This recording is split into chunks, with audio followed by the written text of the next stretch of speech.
This is the lockpicking lawyer, and what I have for you today is a multi-lock that you almost never see, the E8 padlock. There's a couple reasons you don't see them very often. The first is that it's no longer made, but more importantly, it's a $150 padlock with an 8mm shackle, so not exactly a great security value.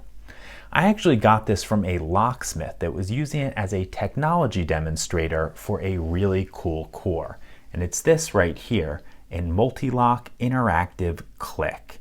Now the click system is an electromechanical system in which not only do you need the right bitting on the key, but the key has to transmit the correct encrypted code to a computer in the core or the lock won't open. So here I have two keys that are cut the same. This green dot has the correct code, the red one doesn't. So if I pull this out and stick it in, you can see I get a red LED and it doesn't open. However, if I were to stick this key in, I get the green light and it will turn. Really cool system, not one I can open yet. What's in here right now is a core that was just sent to me by Ted in Calgary, and it's also an interesting core. It's a MultiLock interactive, but you'll notice that the interactive chamber is in slot number 1.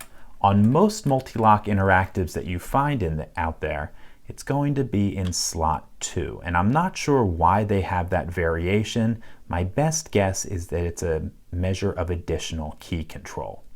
In any case, we're going to see what it takes to pick into this E8 padlock with Ted's interactive core. Okay, let's get a little Z-bar in there. And I'm using the Z-bar not only to tension, but also to push the little dust cover out of the way. And just a tiny little flag I'm picking from the left side. Okay, outer pin on 1. Got a click out of him, and not feeling anything on the inner pin now. Moving on to 2. Little counter rotation on 2. Got outer pin set. Working on the inner pin. And I might have gotten the inner pin set. Moving on to 3. Got the outer pin set quickly. And little click on the inner pin. On to 4. Counter rotation on the outer pin. Don't feel anything on the inner. 5. Counter rotation on outer pin. Got to click on the inner pin. Let's pull this back. And okay, got to click on number 1. Number 2.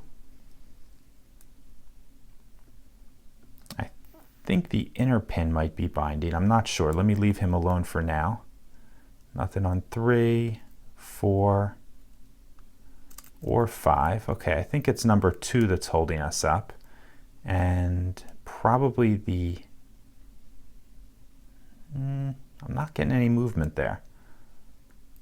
Checking 3 again. Oh, number 4, that's what it was. Okay. We got this guy open. Let's take this apart and take a look at what's inside of this core that Ted sent over. To take this apart, we have a little Allen screw down the shackle hole.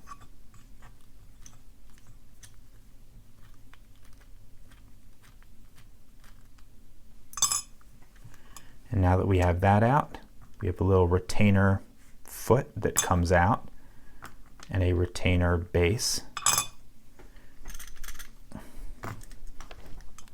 And I just lost a spring. There we go. And there's the core.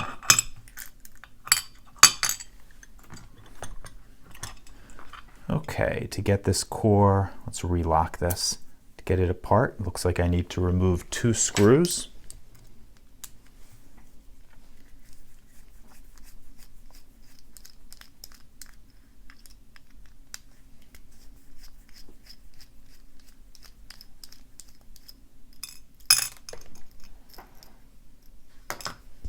Okay. Now let's just get the key and a follower, and hopefully we'll be able to get this apart.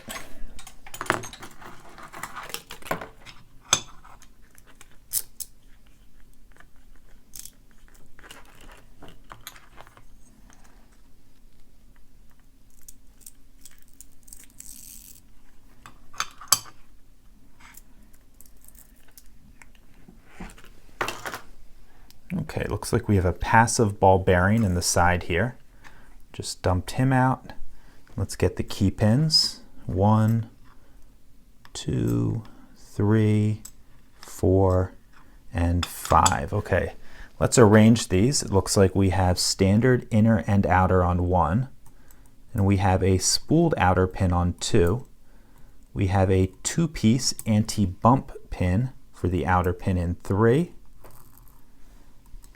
Standard inner and outer on 4, standard inner and outer on 5. And it looks like all of these outer key pins have countermilling to catch inner driver pins. Let's see if those inner driver pins have the spooling. Okay, number 1, standard within standard outer with a spooled inner pin. Spooled inner and outer on number 2.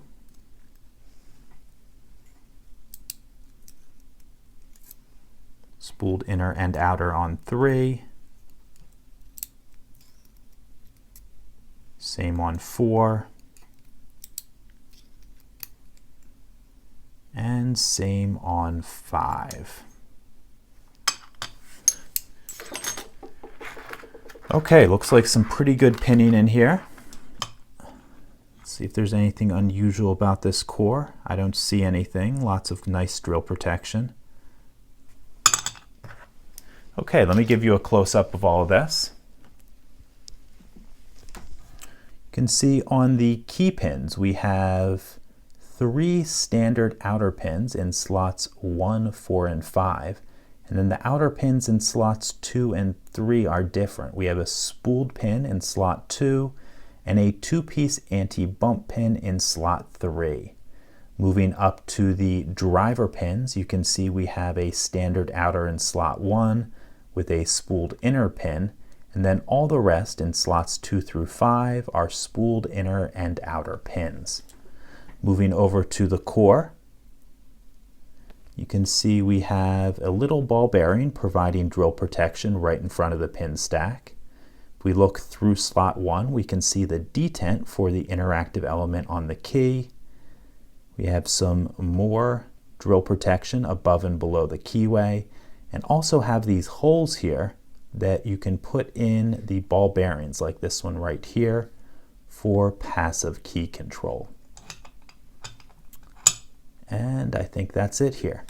Okay, that's all I have for you on this E8 padlock with the great little core sent to me by Ted in Calgary. Ted, thank you very much. To everyone else, if you have any questions or comments, please put them below.